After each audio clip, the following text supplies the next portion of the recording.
살다 보면 참 많은 시험을 만나게 되지요. 학창 시절엔 시험지만 봐도 긴장이 되고 이 시험만 안 치면 얼마나 좋을까 싶었던 적 많으셨을 거예요. 밤늦게까지 공부하다가 책상에 엎드려 울기도 했고 시험이 끝난 뒤엔 결과가 기대만큼 나오지 않아 속상했던 기억도 있을 겁니다. 그때는 그게 세상에서 제일 큰 시험인 줄 알았지요. 그런데 세월이 흐르고 나니 알게 됩니다.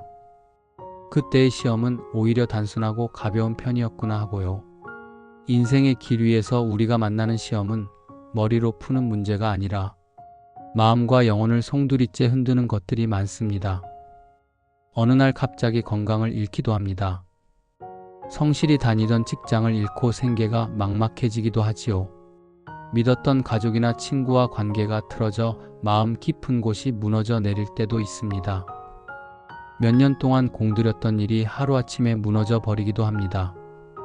자녀 문제로 마음이 타들어가는 부모도 많습니다. 애써 키워냈는데 내 뜻과 다르게 흘러가는 모습을 볼 때 그 아픔은 그야말로 시험이지요. 이런 시험 앞에선 내일 눈 뜨는 것조차 버거워 밤잠을 설치기도 합니다.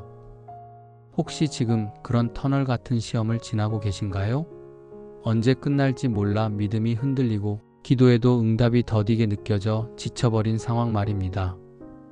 누구에게 쉽게 털어놓지도 못하고 홀로 붙잡고 있는 그 시간은 참 길고 무겁게 느껴집니다. 그렇다면 우리는 어떻게 해야 할까요? 그 시험 앞에서 주저앉고 무너질 수밖에 없는 걸까요? 아니면 이를 악물고 견뎌내는 수밖에 없을까요? 성경은 그런 우리에게 한 이야기를 들려줍니다. 바로 아브라함의 이야기입니다. 하나님께서는 아브라함에게 참으로 이해하기 어려운 시험을 주셨습니다. 오랜 세월 기다려 얻은 아들 이삭을 모리아 산에서 번제로 드리라는 명령이었지요. 물질이 아니라 생명, 그것도 가장 사랑하는 존재를 내려놓으라는 말씀. 우리 삶에도 이런 순간이 있습니다. 하나님께서 왜 이런 일을 허락하시는지 이해할 수 없을 때, 마음이 무너지고 붙잡고 있던 모든 것이 흔들리는 순간 말입니다. 오늘은 그 아브라함의 길을 함께 걸어보려 합니다. 그는 어떤 마음으로 다음날 새벽 이삭을 데리고 모리아 산으로 향했을까요?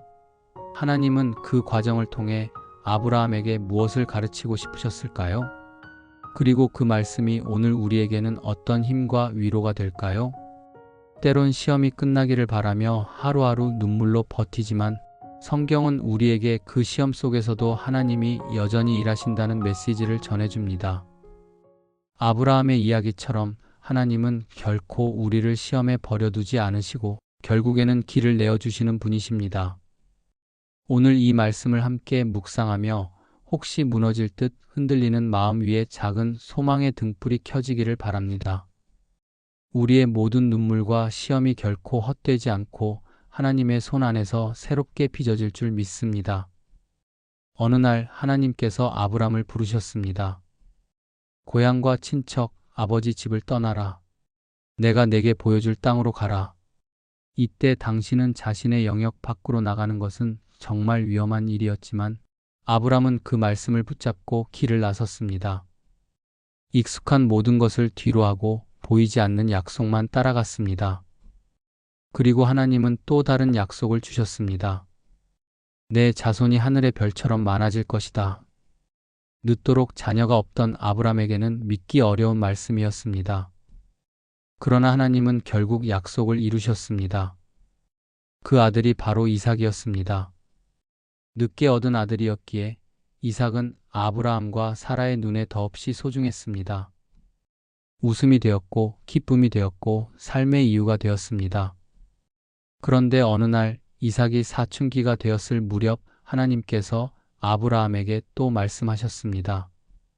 내 아들, 내 사랑하는 독자 이삭을 모리아 산에서 번제로 드리라. 그 순간 아브라함의 마음은 어떻게 되었을까요? 이해할 수 없는 명령이었고 감당할 수 없는 시험이었습니다. 번제라니 그것은 이방 사람들이나 하는 방식이었습니다. 그런데 하나님께서 친히 그런 명령을 내리신 겁니다. 그날 밤 아브라함은 잠을 이루지 못했을 겁니다. 곁에서 잠든 이삭의 얼굴을 보며 수없이 흔들렸을 것입니다. 주님, 차라리 저를 대신 데려가십시오. 그렇게 기도했을지도 모릅니다. 하지만 아침이 되자 아브라함은 조용히 일어나 나귀의 안장을 지우고 제사를 드릴 준비를 하고 아들 이삭과 종들을 데리고 길을 떠났습니다. 모리아 산을 향해 3일 길을 걸어가면서 아브라함은 어떤 마음이었을까요? 한 발자국마다 가슴은 찢어지고 속으로 눈물을 흘렀을 것입니다. 하나님께서는 이삭이 자신에게 얼마나 소중한 아들인지 아실 텐데 왜 이런 명령을 내리시는지 도저히 이해할 수 없었지만 그는 멈추지 않고 그 길을 걸어갔습니다. 모리아 산으로 오르는 길, 이삭은 아버지와 함께 걸어가며 묻습니다. 아버지, 불과 장작은 있는데 번제로 드릴 어린 양은 어디 있습니까? 이삭의 질문에 아브라함의 마음은 무너져 내렸을 겁니다. 아브라함은 떨리는 목소리로 대답합니다. 내 아들아, 번제로 드릴 어린 양은 하나님이 자기를 위하여 친히 준비하시리라. 아버지의 말에 이삭은 더 묻지 않습니다. 그저 묵묵히 아버지와 함께 길을 오릅니다. 청소년기의 이삭은 무엇을 생각했을까요? 아버지가 준비하는 긴장된 표정을 보면서 무언가 무거운 다른 뜻이 있음을 느꼈을 것입니다. 이삭은 그저 그의 아버지를 따라 걸었습니다. 드디어 모리아산 꼭대기에 도착했습니다. 아브라함은 돌을 쌓아 제단을 만들고 장작을 벌려놓습니다. 그리고 떨리는 손으로 아들을 묶습니다. 이삭은 반항하지 않습니다. 100세가 훨씬 넘은 아버지가 힘으로 아들을 눌러 제단에 올릴 수는 없었을 겁니다. 이삭은 아버지를 믿었고 무엇보다 하나님을 신뢰했기에 순종의 마음으로 묵묵히 제단 위에 묶여 있습니다. 두 사람은 아무런 말도 하지 않은 채 침묵 속에서 아브라함은 칼을 들어 올려 이삭을 바치려는 순간 아브라함아, 아브라함아 급히 2번이나 부르는 소리가 납니다. 그 아이에게 손대지 말라. 내가 이제야 내가 하나님을 경외하는 줄을 아노라. 그 순간 아브라함은 고개를 들어 산 뒤편을 바라봅니다. 수풀에 뿔이 걸린 어린 양이 있었습니다. 하나님이 친히 준비하신 제물이었습니다. 그 양이 대신 번제로 드려졌습니다. 죽어야 했던 이삭은 살아났습니다. 오늘의 말씀은 그저 성경 이야기가 아닙니다. 한 장면 한 장면마다 아브라함의 마음은 어땠을까? 또 이삭의 마음은 어땠을까를 묵상해 보면 아브라함의 순종이 또 그 아버지를 닮은 이삭의 순종이 더욱 갇히게 다가옵니다. 그리고 이 장면은 우리에게도 묻습니다. 나는 내 삶에서 가장 소중한 것을 하나님께 내어놓을 준비가 되어 있는가? 하나님께서는 우리가 내려놓을 때 오히려 새로운 길을 열어주시는 분임을 이 이야기를 통해 다시 확인하게 됩니다. 아브라함의 이야기를 통해 우리가 가장 먼저 붙잡게 되는 깨달음은 이것입니다. 하나님의 명령 앞에서는 이해보다 순종이 먼저라는 것입니다. 아브라함은 이미 믿음의 여정을 걸어온 사람이었습니다. 하나님께서 처음 너의 고향과 친척과 아비집을 떠나라 하셨을 때 그는 익숙한 모든 것을 내려놓고 떠났습니다.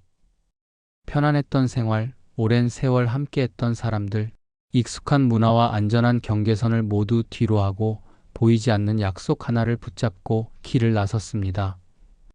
그리고 하나님은 자녀가 없던 그에게 하늘의 별처럼 많은 자손을 주시겠다는 약속을 주셨습니다.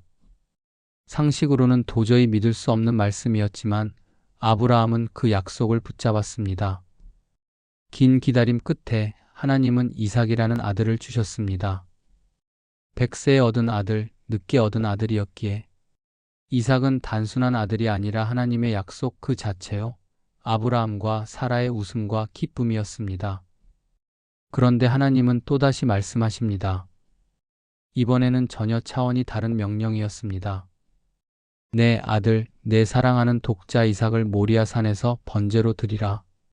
그동안의 시험은 삶의 자리를 떠나는 것이거나 보이지 않는 약속을 기다리는 것이었습니다. 그러나 이번에는 달랐습니다. 생명보다 소중한 자신의 전부와도 같은 아들을 바치라는 명령이었습니다. 이해할 수 없는 명령, 정말 피하고 싶은 명령이었습니다. 아브라함의 마음은 얼마나 뒤흔들렸을까요? 밤새 잠든 이삭의 얼굴을 보며 수없이 흔들리고 수없이 기도했을 것입니다. 주님, 차라리 저를 대신 데려가십시오. 아마 이런 기도가 터져 나왔을지도 모릅니다. 그러나 새벽이 되자 아브라함은 자리에서 일어났습니다. 나귀의 안장을 지우고 제사의 준비를 하고 아들 이삭과 종들을 데리고 모리아 산을 향해 걸음을 옮깁니다. 여기서 우리는 중요한 사실을 배웁니다. 아브라함이 그렇게 할 수 있었던 것은 그의 마음이 이미 완전히 정리되었기 때문이 아니었습니다. 두려움과 의문이 사라졌기 때문도 아니었습니다. 그는 여전히 흔들렸고 여전히 이유를 알 수 없었을 것입니다. 그러나 그 흔들리는 마음을 붙잡아 하나로 모으면서 하나님을 신뢰하며 발걸음을 내디딘 것입니다. 우리도 종종 하나님의 명령이 이해되지 않을 때 이렇게 말합니다. 기도해보고 순종할게요. 마음이 정리되면 그때 따르겠습니다. 하지만 사실 마음이 다 정리되기를 기다리다 보면 순종은 끝내 미뤄지기 쉽습니다. 믿음의 여정은 다릅니다. 믿음은 모든 것이 이해된 다음에 순종하는 길이 아닙니다. 여전히 흔들리고 답을 알 수 없어도 그럼에도 불구하고 하나님을 신뢰하며 먼저 발걸음을 내딛는 것, 그것이 믿음입니다. 아브라함이 모리아 산을 향해 걸음을 옮겼던 것처럼요. 오늘 우리도 하나님 앞에서 새로운 믿음의 길로 부름을 받고 있습니다. 때로는 지금까지의 삶에서 겪었던 것과는 전혀 다른 차원의 순종을 요구하실 수도 있습니다. 내 자존심을 내려놓는 것, 오래 붙잡아온 집착을 내려놓는 것, 혹은 정말 사랑하는 것을 하나님께 맡기는 것 말입니다. 그때 우리가 할 일은 이해될 때까지 머뭇거리는 것이 아닙니다. 아브라함처럼 흔들리는 마음을 하나로 모으며 순종의 첫 걸음을 내딛는 것입니다. 그렇게 걸을 때 하나님은 우리가 상상하지 못한 방식으로 길을 여십니다. 이미 준비해 두신 은혜를 보여주십니다. 아브라함이 칼을 들어 올리려는 그 순간 하나님은 말씀하셨습니다. 아브라함아, 아브라함아, 그 아이에게 손대지 말라. 그리고 하나님이 준비하신 어린 양이 제물로 드려졌습니다. 이삭은 살아났습니다. 아브라함은 하나님의 명령 속에 숨어있던 더 깊은 은혜를 보게 되었습니다. 그리고 오늘 우리도 이 말씀 속에서 깨닫습니다. 순종의 길은 결코 우리의 것을 빼앗는 길이 아니라 하나님의 더 크신 은혜를 경험하는 길이라는 것을 말입니다. 아브라함은 이삭을 데리고 모리아 산을 오릅니다. 그 길은 결코 마음을 한번 정한다고 오를 수 있는 길이 아니었습니다. 사랑하는 아들을 데리고 가는 발걸음, 한 걸음마다 무너져 내리는 가슴을 부여잡고 흔들리는 마음을 붙들고 가야 했습니다. 그러나 아브라함은 멈추지 않았습니다. 끝까지 올라가야 한다는 것을 알았기 때문입니다. 만약 아브라함이 산 중턱에서 멈췄다면 어땠을까요? 하나님, 이쯤이면 제 마음은 충분히 드렸습니다. 이쯤 하면 되지 않을까요? 그렇게 멈췄다면 그는 결코 산 반대편에서 준비되고 있던 어린 양을 보지 못했을 것입니다. 하나님께서 친히 준비하신 은혜를 경험할 수 없었을 것입니다. 하나님은 언제나 예비하시는 분, 여호와 이레의 하나님이십니다. 그런데 그 은혜는 길의 끝까지 가본 사람만이 볼 수 있습니다. 끝까지 순종한 자, 끝까지 걸어간 자에게만 주시는 은혜입니다. 우리의 삶도 그렇습니다. 믿음의 길을 걸어가다 보면 너무 힘들어서 중간에 멈추고 싶을 때가 있습니다. 이 정도면 충분하지 않을까? 내가 여기까지 온 것만 해도 대단하지 않나? 이런 마음이 들 때가 있지요. 그러나 산을 다 오르지 않으면 반대편에서 준비하고 계신 어린 양을 만날 수 없습니다. 하나님은 우리가 순종의 걸음을 내딛는 이 편에서 일하시고 동시에 저 편에서는 어린 양을 준비하고 계십니다. 우리가 끝까지 올라갈 때 두 길이 만나는 자리에서 하나님의 놀라운 예비하심을 경험하게 됩니다. 여호와 이레, 미리 준비하시는 하나님을 깊이 경험하게 됩니다. 우리의 신앙 여정에도 각자의 모리아 산이 있습니다. 때로는 건강이 문제일 수도 있고, 가족의 아픔일 수도 있고, 도저히 감당할 수 없는 삶의 무게일 수도 있습니다. 그 길이 가파르고 너무 멀게 느껴질 때가 있습니다. 과연 끝까지 갈 수 있을까? 하는 두려움이 우리를 주저앉히려 합니다. 그러나 아브라함의 이야기는 분명히 말합니다. 멈추지 말고 끝까지 오르라는 것. 그 꼭대기에서 하나님은 이미 준비해 두신 어린 양을 보여주실 것이라는 약속입니다. 그러므로 오늘 우리의 과제는 단순합니다. 내가 당하는 시험과 어려움 속에서도 한 걸음 한 걸음 모리아 산을 올라가는 것입니다. 그 길이 힘들어도 마음이 흔들려도 끝까지 올라가는 것입니다. 그리고 잊지 마십시오. 그 길 끝에는 반드시 여호와 일에 준비하신 하나님이 계십니다. 우리가 감히 상상하지 못했던 방식으로 은혜를 열어 보여주시는 하나님, 우리의 눈물을 헛되지 않게 하시는 하나님을 만나게 될 것입니다. 이 말씀을 통해 주시는 세 번째 깨달음은 이것입니다. 우리에게 가장 소중한 아들을 요구하신 하나님께서 먼저 우리를 위해 가장 소중한 아들 예수님을 주셨다는 사실입니다. 하나님께서는 아브라함에게 독자 이삭을 요구하셨습니다. 오랜 세월 기다려 얻은 아들, 아버지의 웃음이자 희망이었던 아들, 그 아들을 모리아산에서 번제로 드리라고 말씀하신 겁니다. 이해할 수 없는 요구, 가슴이 찢어지는 시험이었습니다. 그런데 성경을 깊이 묵상하다 보면 이 장면 속에서 하나님의 마음이 보입니다. 사실 하나님은 아브라함에게 불가능한 시험을 주시려는 것이 아니었습니다. 하나님은 아브라함이 소원하기 이전에 크고 놀라운 계획을 가지고 계셨고 이미 독자 예수 그리스도를 우리에게 주실 뜻을 세우고 계셨습니다. 아브라함에게 이삭을 요구하셨던 그 하나님은 결국 자기 자신도 아끼지 않으시고 가장 소중한 독자 예수를 내어주신 하나님이십니다. 사랑이라는 것은 그렇습니다. 내 마음에 사랑이 없으면 상대에게 사랑을 요구할 수 없습니다. 내가 누군가를 깊이 사랑하기 때문에 그 사람도 나를 사랑하길 바라는 것이지요. 하나님도 마찬가지십니다. 그분은 우리를 향한 사랑이 너무 크시기에 독자 예수님조차 아끼지 않으셨습니다. 그런 하나님은 우리가 하나님을 제일 중심으로 사랑하기를 원하십니다. 신앙의 선배들은 이 사랑을 크레도스의 붉은 심장이라고 표현했습니다. 가장 뜨겁고 중심에 있는 사랑, 즉 하나님을 향한 첫사랑입니다. 하나님께서 원하시는 것은 바로 그런 사랑입니다.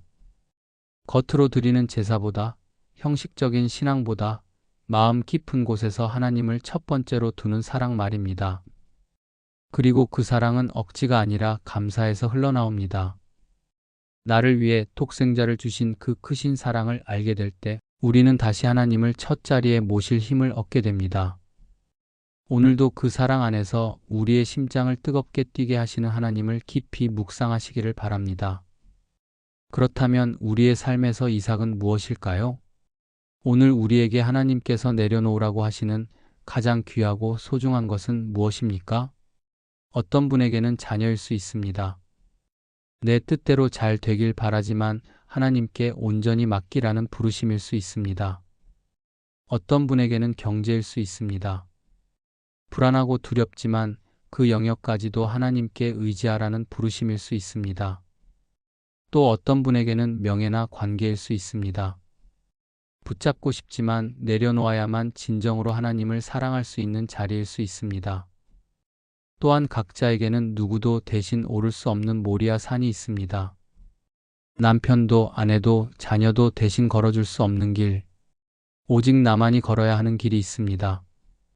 그리고 바로 그 산 위에서 우리는 하나님의 사랑을 더 깊이 깨닫게 됩니다. 아브라함은 그 산에서 자신의 아들을 요구하신 하나님이 결국은 친히 어린 양을 준비해 내어주신다는 것을 경험했습니다.